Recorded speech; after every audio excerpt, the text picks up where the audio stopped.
Hey friends, it's Missy again. Thanks so much for stopping by today. I'm back with a new layout and video for the Pinkfresh Studio design team, and I'm making this layout as part of our September challenge, which contains these 5 colors as well as watercolor or mixed media, which is right up my alley. So I was very excited to participate in the challenge this month. And I'm starting off with a cut file. This is from Pinkfresh Studio. And I'm going to use this paper as my background. This is from the Office Hours collection. And I love both sides, but this side here is perfect for a background because it's very light, very neutral. The pattern is pretty soft and subtle, and I can still add lots of color to it, and it's not going to be too busy. So since my cut file is pretty big and it's going to take up a lot of space, it's more of a horizontal design. That's pretty much the space that I'm going to cover with gesso there, kind of in the middle. And I'm going to try to mix and match 2 very different collections. I'm going to try to pick some elements from the Office Hours collection, which contains a lot of, linear patterns, lots of back to school and work type of elements, primary colors and things like that, versus the Just a Little Lovely collection, which is very soft and artsy and watercolor, florals. They're very, very different. And I like the challenge of trying to mix and match things that typically don't really go together, because there are ways to make them work. So I'm trying to find parts of different pattern papers from both collections to back the banner pieces of this cut file. And so all I'm doing is finding the spot on the paper that I want, and then tracing it with my pencil, and then cutting it out, erasing the pencil lines, and then gluing it to the back of the cut file. And I love this watercolor paper here. It's so, so pretty. So the banner pieces are going to wind up being pretty light and soft, but I love the way it turns out. And this cut file is one of the new ones that are going to be available very soon in the Pinkfresh Studio store. We've got a lot of new ones coming in. If they're not already loaded in the store, then they will be there very soon. And I just think this one's so pretty. I love the florals and the little banner pieces. Okay, so I got the banner pieces done here, and it's very light and soft. So what I'm going to do is use a very dramatic dark photo there of my daughter to contrast. And then some of these pieces from Just a Little Lovely, they're the floral acetate pieces. And you can see here when I put them up against white, they're very dark and very bold. And so it's quite a contrast against all those light colors. So I'm going to try to make this work and kind of bring in some of the darker colors from those acetate pieces down onto my background later with the watercolors. Okay, so these are the Pinkfresh Studio watercolors here, and this is my little paint tray that's already got some of the watercolors in there. I did add a little bit more from some of the bottles. So what I'm going to do here is create some watercolor splotchy areas to back the floral pieces with from the cut file. I've already done the banner pieces, but the florals are still empty. So I thought that instead of using pattern paper to back those, I would create some watercolor splotches, for lack of a better term, to back the florals with.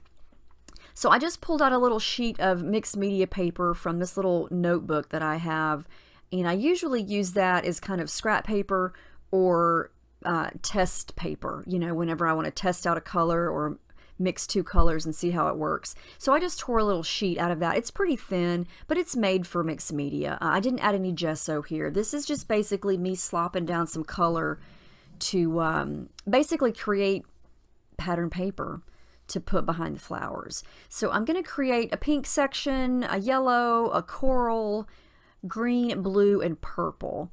And I like to mix and match colors here. You can see to create the coral, I mixed some pink and orange, and then I added some orange to the yellow. I love this color here. It's the prettiest turquoise. I think it's called sky blue. And I'm going to mix some of the darker blue with that, just to get some lights and darks and some different color variations. And yeah, just sort of get messy here. So this does not have to be perfect because, like I said, I'm going to cut pieces out from this. I definitely needed lots of green because there are a lot of leaves on this floral piece here. And I believe in the Pinkfresh Studio watercolors, there are 3 different greens. So I'm going to use all of those to kind of just blend. And I'm also using lots of water there to kind of smudge it around. And definitely don't be afraid to add some black, little tiny bit of black to darken things up. Like with this purple piece here, I didn't film all of that, but I started with the base purple color and then added in a little bit of black to darken it up, so it wasn't pretty much, you know, just grape purple, because that's not the purple shade I was going for. So yeah, just experiment with your colors, mix and match, and see what colors you can come up with. So all I'm going to do here is the same technique that I did earlier. I'm going to, I did let all that watercolor dry, but I'm just going to stick the cut file on top of it, trace it, and then glue it down. And for whatever reason, I traced this flower and I cut it too small.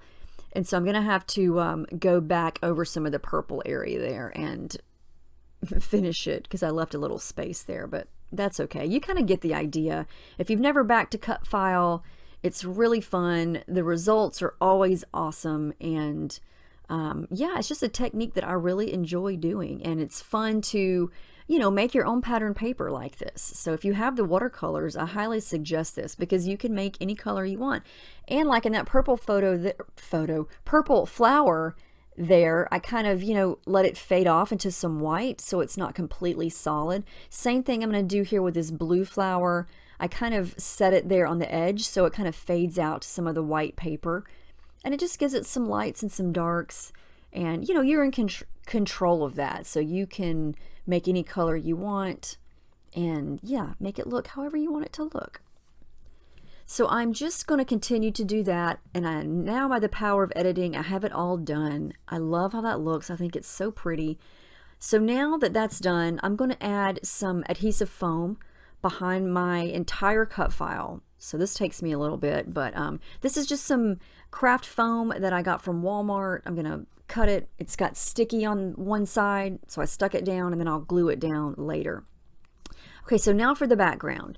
So now my thought was, since I've got all these light, soft colors in the cut file and then all these dark, bold colors in that acetate piece, I'm going to try to bring some of the darker colors behind the cut file. A lot of this, I know I say this a lot, but a lot of that's going to get covered up, and that's okay. I just want some of this color to show kind of right above the cut file and then a little bit on the sides of it and a little bit beneath all those banner strips. And so this looks like a hot mess. I'm not trying to get this perfect. I just want some color. You can see how bold these watercolors are. This is the royal blue color. I'm terrible with remembering the names, but there's a very bright royal blue color.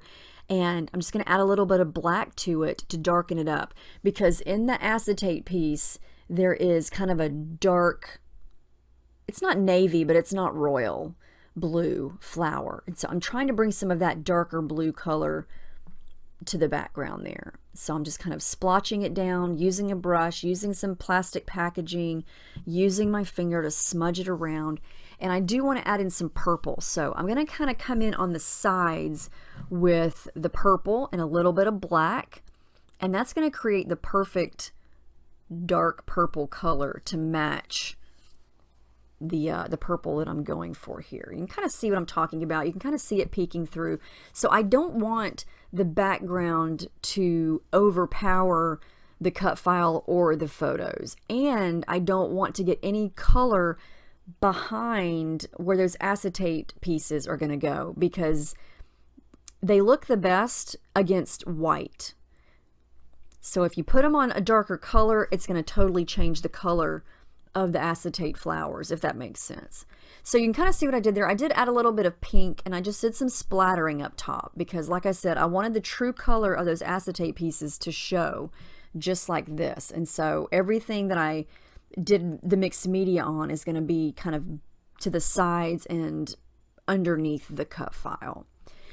So I want to jazz up some areas on the banner pieces. So what you just saw me doing there was fussy cutting out a flower, and that was from the pattern paper from Just a Little Lovely that's got that gorgeous wreath on it. And I got 2 sheets of that, and I've already created a layout using the wreath side, so I thought it would be okay to use the other sheet to fussy cut. So I did that. I'm adding some adhesive foam and some tissue paper behind my photo, and then I'm going to work on this little cluster here. I'm going to work in some flowers from Just a Little Lovely, and then some pieces from Office Hours. And this little square here that says Be Awesome Today, I think I want to use that. I do try a couple other pieces here that match and would work with the phrases or the sayings, but yeah, I tried a couple other ones out. And then I'm going to start to glue things down. I'm going to glue down those acetate pieces, and then I wanted to add a pop of yellow up around those flowers since I've got some yellow going on in the banners. So what I'm going to do is use some thread for that, and I'm just going to kind of pull it off the spool, I can't say that word, spool of thread, and tangle it up and then add it behind the photo on both sides there. And then I'm going to add all the glue to the back of the cut file. And the adhesive foam is just going to raise things up off the page, give it a little bit of dimension, create a little bit of shadowing. And I like when I have things like this leaf to kind of overlap the photo, but it's not covering up her face or anything crucial in the photo. It creates some really fun dimension. And so I'm just going to work on this little cluster again. I'm going to add that purple flower. I'm going to add that dark blue puffy sticker, some die cut green leaves, and then that Be Awesome Today sticker. I did decide to use that one as well as this one that says Documented, and it's gray, and I thought that gray would be fine because there's, you know, gray tones in the photo, and then there's some gray on the background. And then I added some darker purple thread underneath that flower also. And the more I look at this, the more I really like those acetate pieces, the dark colors of those kind of mix and matched with the light colors in the cut file. And it's hard to always tell in my lighting, but in the final photos, it shows up really, really well. I did add another flower here. It's pink, a little puffy sticker, and then some pink thread as well. Since I have some pink going on up top, I thought I would add a little bit of pink down there. And then for my title, I'm going very, very cliche and simple. It's just going to be Love You. And these are the Scripty Alphas, Puffy Alphas from Office Hours. And then these little mini Puffy Alphas are also from Office Hours. And these are both coral. The smaller ones are just a little bit darker. And then I'm going to add my journaling right here in the middle with my white pen. And sometimes I say this a lot, you know, sometimes the title's not a big deal. It's something that I would say to my daughter all the time, I love you. And so I thought, you know what, it's just a sweet photo of her. It's a very soft and floral layout. And so we're just going to go with Love You. So there's the final colors. You can see it in the final layout. I really like how this turned out. I like how the background turned out. It's very subtle, doesn't really take away from anything, and I didn't add any underneath these acetate pieces because they are transparent. And if you put them on top of something that's colored, it's going to change the color of them. And so I feel like they show up the best on white. So I wanted to make sure that that part stayed white. But you can kind of see all the dimension here, all the details and texture and colors. I hope this inspires you to play along in the challenge. You can find all the details over on the blog, and that is where you can upload. There'll be a link there where you can upload your project for the month. So let me know if you have any questions, and I hope you have a great week, and I will see you in my next video.